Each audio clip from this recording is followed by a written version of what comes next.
ಎಲ್ಲರ ಸಹಕಾರ ಬೇಕಾಗಿದೆ. ಶಾಂತಿಯಿಂದ ನಾವು ಗೆಲ್ಲಬೇಕಾಗಿದೆ. ಆಧ್ಯಾತ್ಮಿಕ ಗೆಲ್ಲಬೇಕಾಗಿದೆ.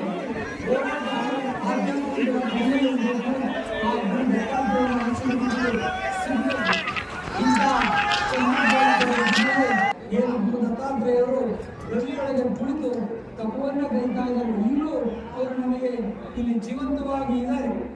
ಅಂತ ದರ್ಶನವನ್ನ ಎಲ್ಲರಿಗೂ ಅವರು ದಯಪಾಲಿಸ್ತಾ ಇದ್ದಾರೆ. ಪ್ರತಿ ಪೌರ್ಣಿಮೆಯಲ್ಲೂ ಅಮಾವಾಸ್ಯೆಯಲ್ಲೂ ಒಬ್ಬೊಬ್ಬರ ಸ್ವಾಮೀಜಿಗಳನ್ನು ಕರ್ಕೊಂಡ್ಬಂದು ವಿಶ್ವ ಹಿಂದೂ ಪರಿಷತ್ತವರು, ಬಜರಂಗ ದಳದವರು, ಮತ್ತೆ ಏನು ಸನಾತನ ಧರ್ಮ ಸಂಸ್ಕೃತಿಯ ಪರಂಪರೆಯವರು ಅದೊಂದು ವ್ಯವಸ್ಥೆಯನ್ನು ಮಾಡ್ತಾ ಇದ್ದಾರೆ. ನೀವೆಲ್ಲ ಬಂಧುಗಳು, ಭಕ್ತಾದಿಗಳು ಇವತ್ತೊಂದು ದಿವಸ ಬಂದು ಹಾಗೆ ಪೌರ್ಣಿಮೆ ದಿವಸ, ಅಮಾವಾಸ್ಯೆ ದಿವಸ ಇಲ್ಲಿ ಬಂದರೆ ದರ್ಶನ ಇರುತ್ತೆ, ಪೂಜೆ ಇರುತ್ತೆ, ವ್ಯವಸ್ಥೆ ಇರುತ್ತೆ.